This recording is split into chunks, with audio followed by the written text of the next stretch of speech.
Construction at the restaurant. My voice echoed through my Pittsburgh kitchen as I stared at my phone. But you said Easter brunch was already booked. Well, plans change, Danielle. My mother's clipped tone came through the speaker. Maybe we'll do something small next month. My name is Danielle Holloway. I'm 36. And for as long as I can remember, I've been the family's forgotten footnote. I work as an environmental consultant at Amberlin Ventures, making decent money auditing industrial sites. But to my family, I might as well be invisible. They've perfected the art of scheduling around me, not with me. Understood, I said automatically. It was always easier to just go along. As I hung up, I caught my reflection in the kitchen window. Brown eyes dulled by resignation, shoulders slumped in defeat. When did I become so small? I shook off the thought. Though something didn't sit right about Easter being canceled with only a week's notice.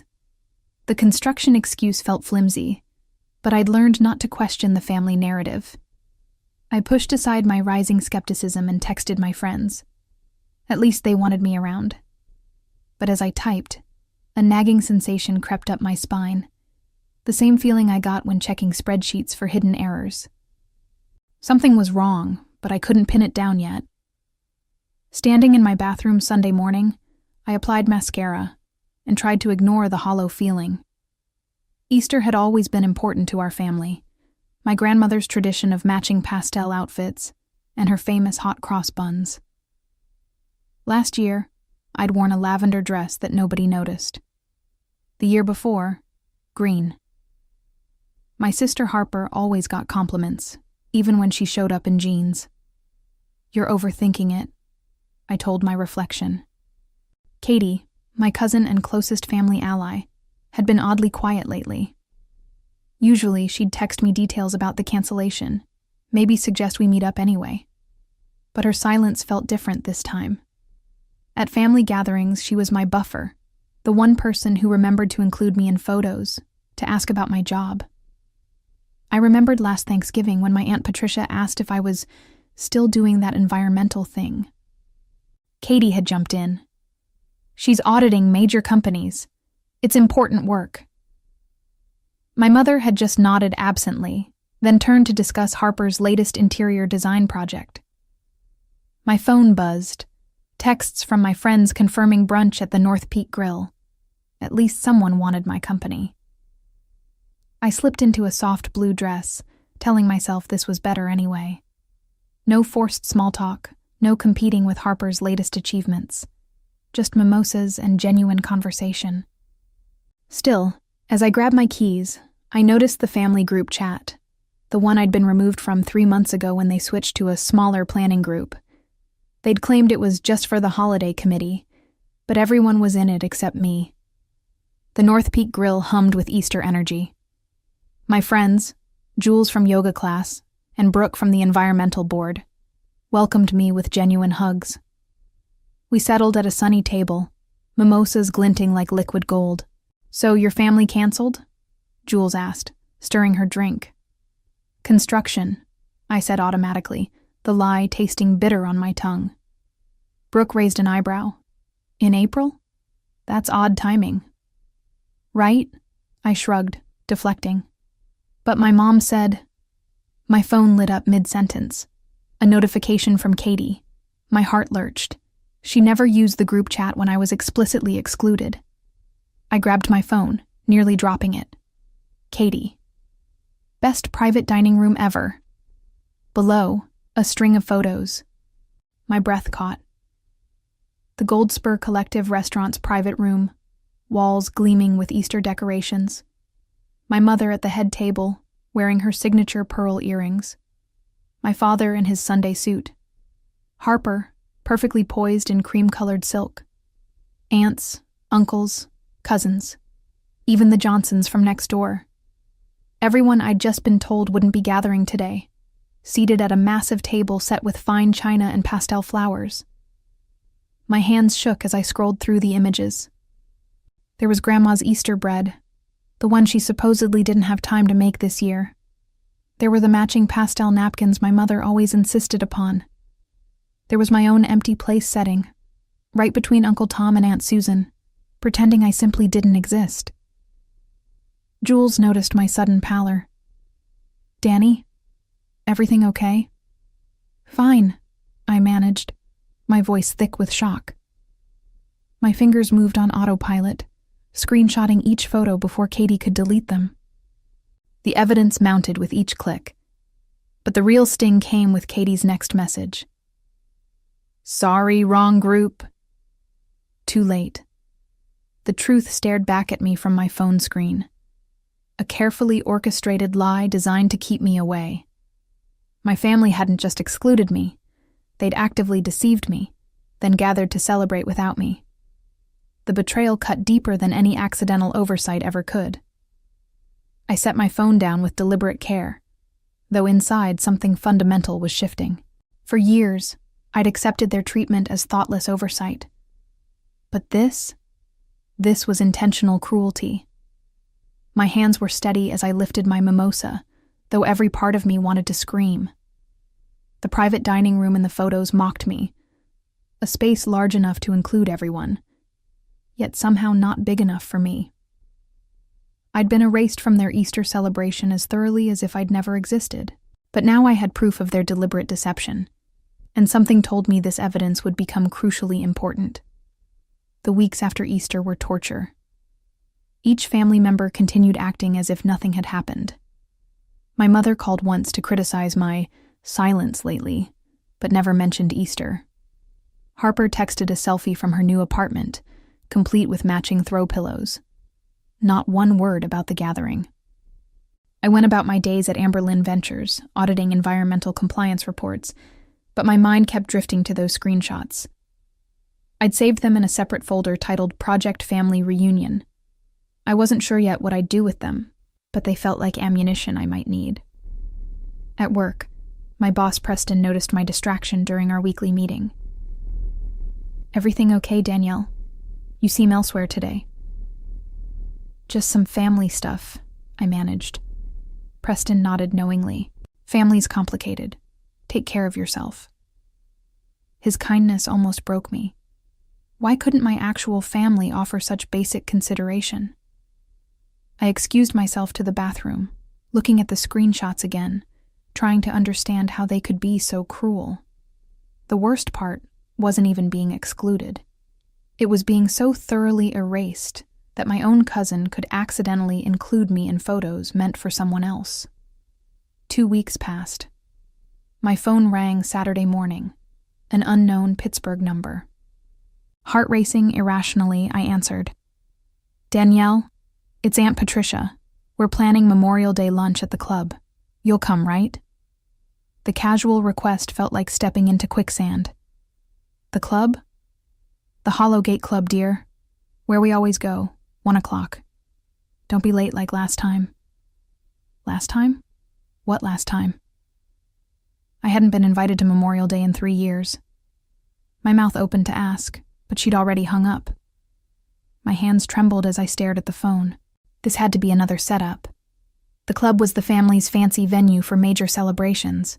Weddings, graduations, retirement parties. They'd never include me for something so significant. Unless... I couldn't shake the feeling this was related to Katie's accidental Easter reveal. Maybe they suspected I knew.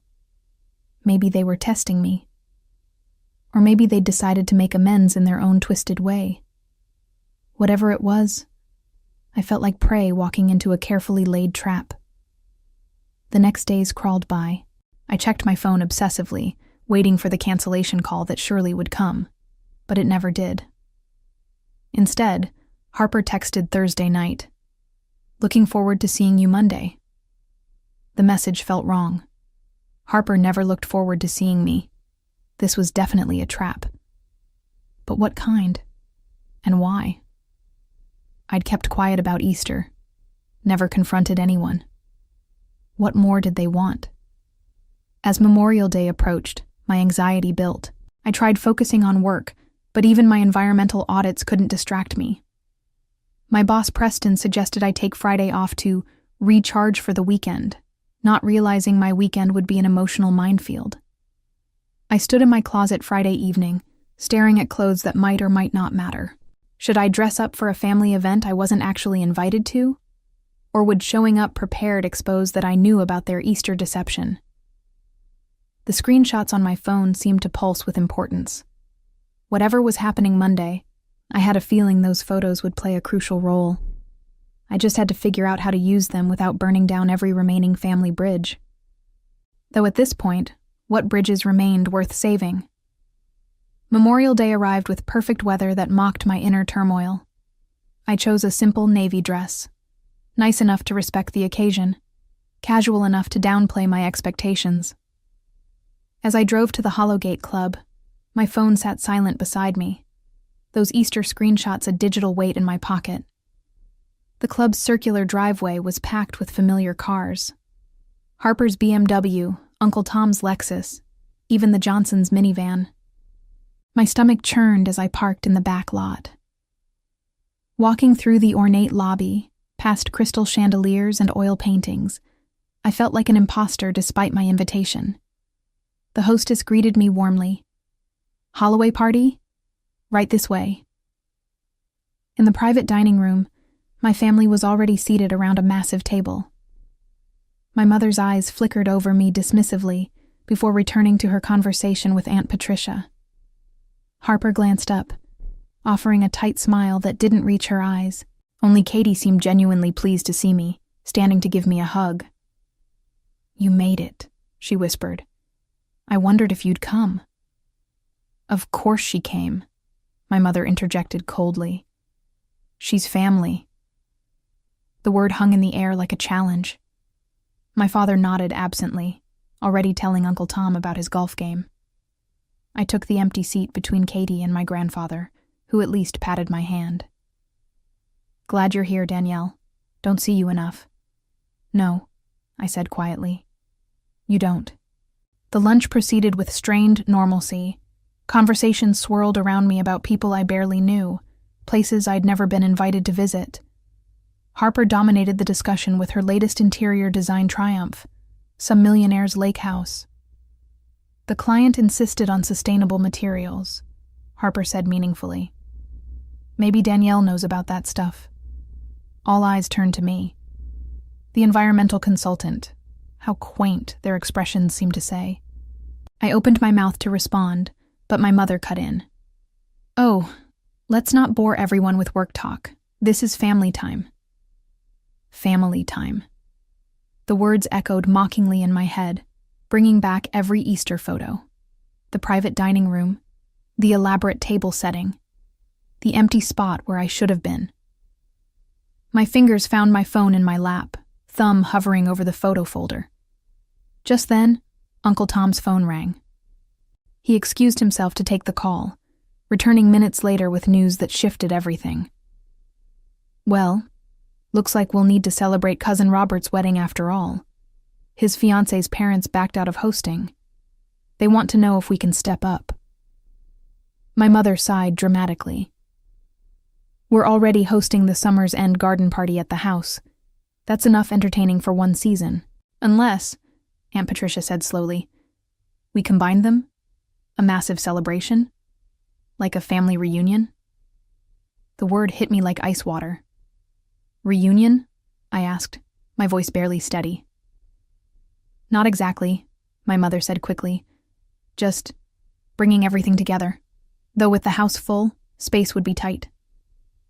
I understood immediately. They were already planning to exclude me from summer's biggest event. The memorial lunch was a test. See how much abuse I'd take before quietly removing myself from consideration. Let them down easy before the real celebration. My phone felt heavy in my lap. Those Easter screenshots suddenly seemed like more than just evidence. They were my salvation. But I needed to play this carefully. One wrong move and I'd lose my only leverage. So I did something unexpected. I smiled. "That sounds wonderful. I'd love to help plan it." The shock on their faces was almost worth the lie. The family slowly processed my unexpected offer. My mother's eyebrows drew together in suspicion. Harper set down her water glass too hard. Even Katie looked surprised. "Help plan?" My mother's voice carried that particular tone, the one that meant she was already calculating how to politely decline. "Sure," I continued, heart hammering. "I've organized environmental conferences. Event planning isn't that different. Venues, catering, logistics." I paused, letting the next word settle carefully. "And I could ensure everyone feels included." The last word landed like a stone in still water. Uncle Tom coughed. Aunt Patricia suddenly found her napkin fascinating. The Easter screenshots burned in my phone like hidden fire. "That's thoughtful," my father offered weakly, glancing at my mother for guidance. "We appreciate the offer," my mother said smoothly. "But we have everything under control." The family gathering committee handled Robert's wedding planning, and they're quite experienced. The family gathering committee, also known as everyone except me. I felt the familiar sting but pressed forward. "Of course. I just meant if you needed any help." "Actually," Katie interrupted, looking guilty, "maybe Danielle could help with environmental considerations. Robert's fiancé is really into sustainability. She mentioned wanting everything eco-friendly." My mother's lips thinned. She couldn't argue with the bride's wishes without looking unreasonable. "I suppose we could discuss." "Wonderful," I said quickly. "Just let me know what you need." As lunch wound down, I excused myself to the restroom. In the ornate powder room, I stared at my reflection, pale, eyes bright with unshed tears and barely contained rage. I pulled out my phone, scrolling through the Easter photos again. The evidence that proved their elaborate deception, the ammunition I hadn't yet used. When I returned to the table, coffee was being served. I sipped mine quietly as the conversation shifted to summer plans. The lake house, various trips, children's camps, all events I'd never hear about firsthand. As I listened to their choreographed lives, a plan crystallized in my mind. "I should probably go," I said, standing. "Thank you for including me today." My mother's startled expression confirmed she hadn't expected gratitude. "Of course, dear. We're family." Katie walked me to the door, gripping my arm. "I'm sorry about Easter," she whispered. "I should have told you." "I know you are," I said softly. Then, carefully chosen, "Some secrets eventually come out on their own." She looked stricken, understanding my veiled meaning. I kissed her cheek, my last genuinely kind gesture before executing my plan. As I drove home, my phone buzzed. A text from an unknown number. "This is Marissa Collins, Robert's fiancée. Katie gave me your number. I'd love to discuss sustainable options for the wedding reunion." My throat tightened. They were really going to make me plan parts of an event I'd likely be excluded from. The cruelty was almost admirable in its efficiency. But something else came through. An unknown factor they couldn't have anticipated. That night, I drafted an email to Marissa, offering comprehensive environmental consultation for the event. I attached my credentials, made myself invaluable, because here's what my family didn't understand. When you have leverage, sometimes the best revenge is making yourself indispensable. My phone glowed with those Easter screenshots, evidence of betrayal, proof of deception. But now they were something more. Insurance for the future I was about to create. A future where I wouldn't be invisible anymore. One way or another, they'd finally see me. "Marissa loved your sustainability proposal," Katie texted 2 days later. "Mom's having to include you in planning now. She's not happy." I smiled at my phone screen. Good. I'd meticulously crafted that proposal, knowing it would trap them. Environmental impact assessments, carbon footprint calculations, sustainable vendor recommendations, all requiring my direct involvement. I'd made myself the bridge between their desire for a perfect event and Marissa's eco-conscious values. The first planning meeting came Friday. I arrived at my parents' house carrying portfolios and presentations. My mother answered the door, her smile strained. Danielle, prompt as usual. In the living room, the usual suspects gathered. Aunt Patricia, Harper, Uncle Tom. The family gathering committee, now forced to acknowledge my existence. I've drafted 3 sustainability plans. I began professionally, spreading papers across the coffee table. Each tier offers different environmental benefits. The platinum package could actually save money long term. My mother studied the documents reluctantly. This seems comprehensive. It is. Marissa will appreciate the thoroughness.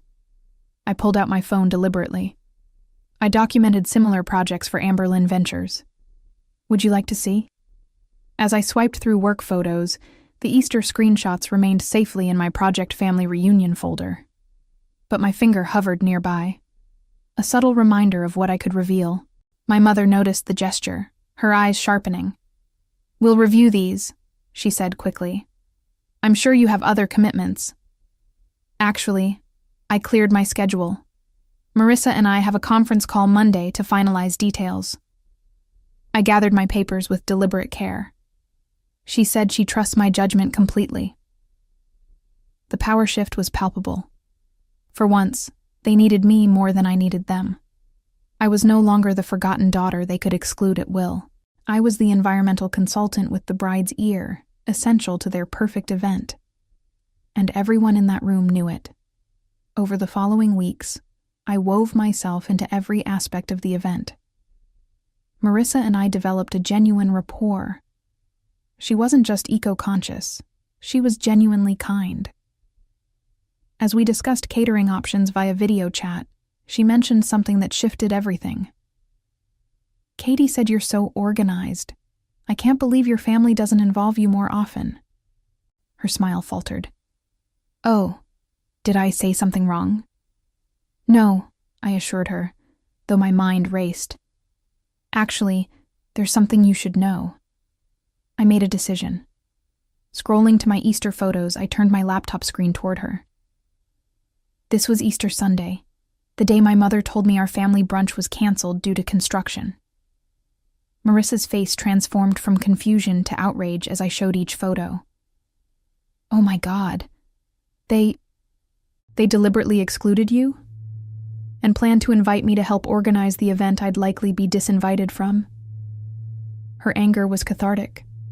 That's unconscionable. She paused, considering.